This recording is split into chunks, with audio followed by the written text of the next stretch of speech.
because they're going to have to, Yeah. you know, just like you did in the, I mean, you got it going, you got it, because there was that energy and that impetus to we want change. Yeah. We have to want it. Yeah, definitely. Oh, absolutely. Regional issues, regional solutions. That's my favorite part of it, is that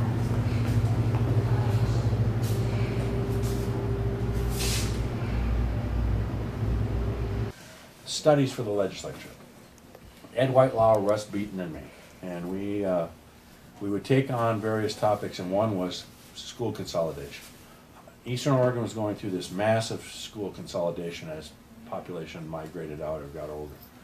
So the question they asked us was, how big can a school district get before it ceased to be efficient? That you lose the gains that you would have got through consolidation. And we answered that question for them, we thought. But the real question to us then was, why are they having to get bigger?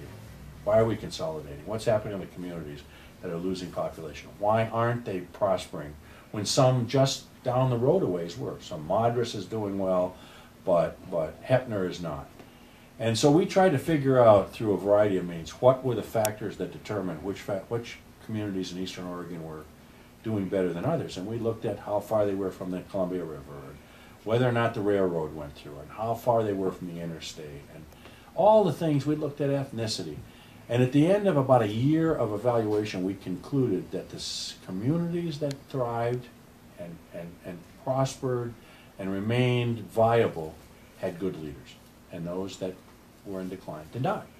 And we did it by looking at newspaper articles and official records of who stepped up in the community and helped give the community a new sense of itself, and then made it happen. Not just came to meetings and gassed, but what communities had those kinds of people who consistently demonstrated caring beyond their own self-interest and about leading that community. And we reported that to the legislature. Unfortunately, the legislature was not really interested in the second question we asked ourselves. They found it, I suppose, interesting, but not very useful. But to us, that was the most fascinating part of that study. Any community. Any community. Small, medium, yep. large. And we just found, after wading in and trying to think, it's got to be something about the human capital, because we couldn't explain it any other way. And so what about the human capital was unique in the communities that were doing well? And it's that a handful of people, for whatever set of reasons, emerged as community leaders, and then through that leadership made things happen that were not happening elsewhere. It was a fascinating study, and it convinced me from then on that institutions like universities and public schools and legislators and others need to think about that as an investment. It doesn't happen. It does happen to some extent randomly, but if you want to succeed, you've got to make some investments in empowering and creating and continually recharging the leadership in a community, or you're destined to less good things. And as consciously as you put in infrastructure, as Absolutely. Consciously as you think about making sure you got water. Yeah, you gotta do those things. You gotta lay out a leadership. And I understand that it isn't ribbon cutting. You can't. It's hard to demonstrate what that means. But if you look over time, I'm now convinced that may be the single most important thing we ever invest in. Because if you do that, it seems like everything else follows.